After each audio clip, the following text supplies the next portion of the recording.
Ce matin, j'ai à cœur de vous parler de la vie chrétienne. On est dans une série sur. C'est une série normalement de théologie, mais il y a un chapitre, c'est la vie chrétienne.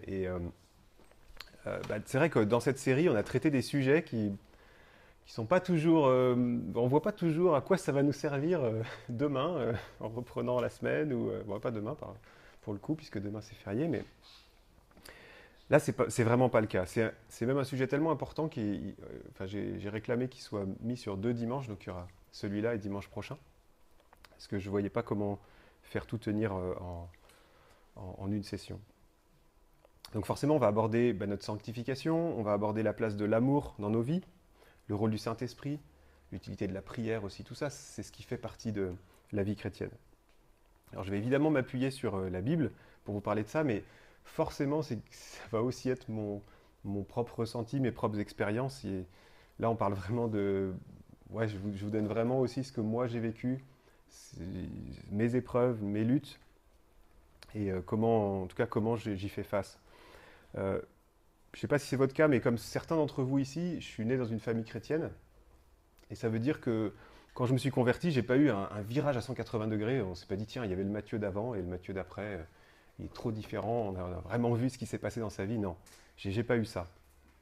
Par contre, Jésus, par les épreuves qu'il m'a fait traverser, il m'a permis de faire ce virage. Pas d'un coup, mais j'ai vraiment ressenti son action dans ma vie, petit à petit, au fil des ans.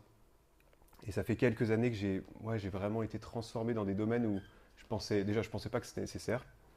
Et puis je pensais même pas que c'était possible au point qu'il l'a fait. Donc ce que je vous partage aujourd'hui, c'est un peu ça aussi.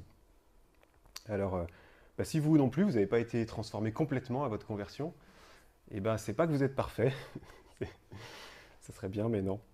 C'est juste que Jésus, Dieu, vous attend sur le chemin de la sanctification, sur ce chemin-là, et on va parler beaucoup de ça aujourd'hui. Alors, un jour j'ai compris ça. Matthieu, Dieu, il t'aime comme tu es. Tu n'as rien besoin de faire, c'est une pure grâce. Mais il t'aime trop pour te laisser dans cet état-là. Ça m'a touché, cette phrase. Alors écoutez bien, là c'est Jésus qui vous parle. Moi, ce que j'aime, je les reprends et je les corrige. Fais donc preuve de zèle et change. Apocalypse 3, 19. Ça, c'est Jésus qui dit ça. Alors on doit changer. C'est pas un... On ne doit pas changer pour que Dieu nous aime, on doit changer parce que Dieu nous aime. Alors si vous avez placé votre confiance dans le sacrifice de Jésus pour vos péchés, vous êtes sauvés par pure grâce. On dit souvent, vous êtes nés de nouveau.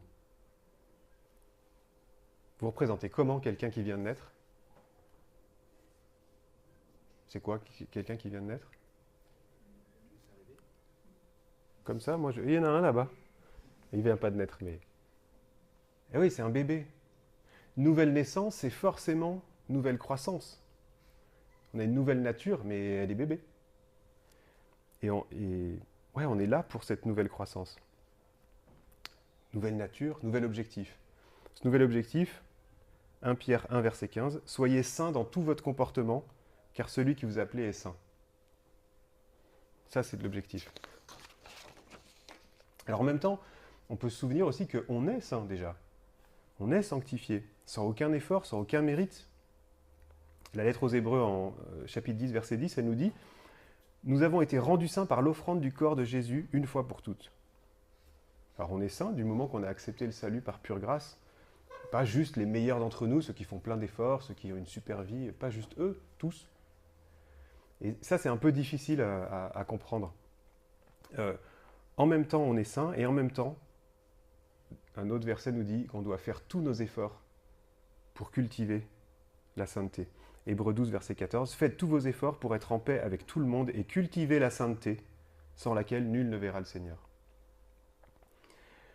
Donc d'un côté, on est saint, et de l'autre, on doit devenir de plus en plus saint dans tout notre comportement. Et on comprend un petit peu mieux si on on se rappelle que être saint, c'est aussi être mis à part. C'est pas juste un comportement, c'est être mis à part pour Dieu, appartenir à Dieu. Dans ce cas-là, on comprend un peu mieux pourquoi c'est indissociable. On ne peut pas commencer à changer par la grâce de Dieu si on n'est pas déjà à Dieu. Ça ne peut pas marcher.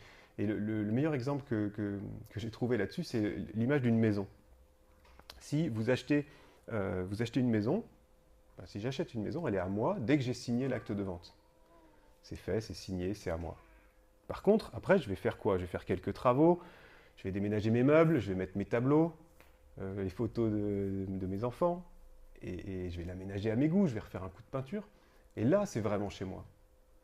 Mais si je n'ai pas d'abord signé l'acte de vente, ça c'est complètement stupide d'aller y faire des travaux parce que c'est pas à moi, donc tout sera perdu de toute façon.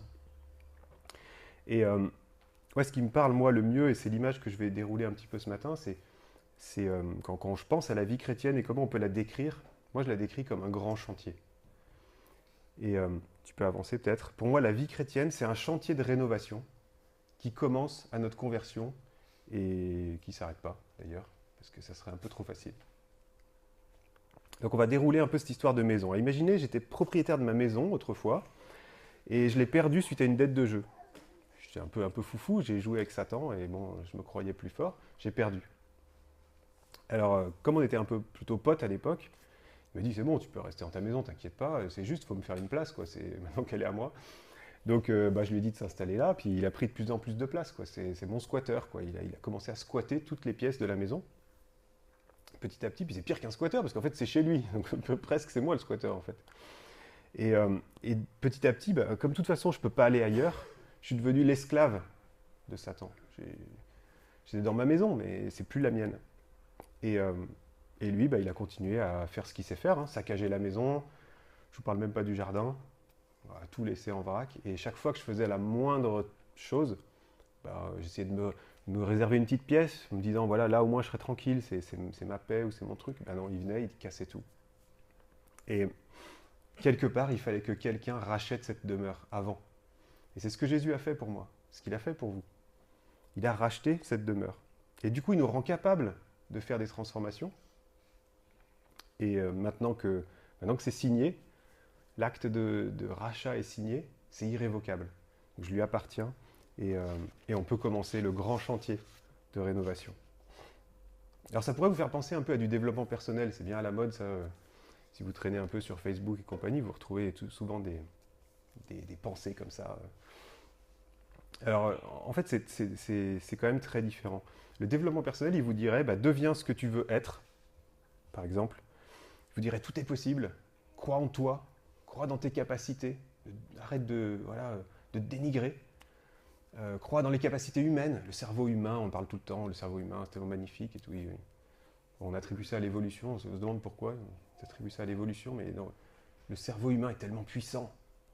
Utilise-le, tu vas y arriver. Et à l'inverse, la sanctification, c'est pas tout à fait l'inverse, mais la sanctification chrétienne, elle nous encourage à autre chose. Elle nous dit, deviens ce que tu es déjà en Christ. Deviens ce qu'il a voulu pour toi. Crois dans les promesses de Dieu. Et n'aie pas confiance dans tes capacités humaines, mais crois, réclame sa puissance pour accomplir ça en toi. Donc la vie chrétienne, c'est un grand chantier de rénovation qui commence à notre conversion. On va se poser 3 questions. Donc quel est le lieu du chantier, quel est le maître d'œuvre du chantier et quel est le niveau de finition attendu? Si tu aimes, clique sur j'aime, c'est la façon la plus simple de partager et d'inspirer d'autres personnes. Je t'invite aussi à t'abonner pour ne pas louper les prochains épisodes et pour oser changer tout ce qui doit changer dans ta vie. Tu peux aussi me retrouver sur entrepreneurchrétien.com pour plus d'outils et de ressources pour mettre tes talents en action pour la gloire de Dieu. Alors à bientôt.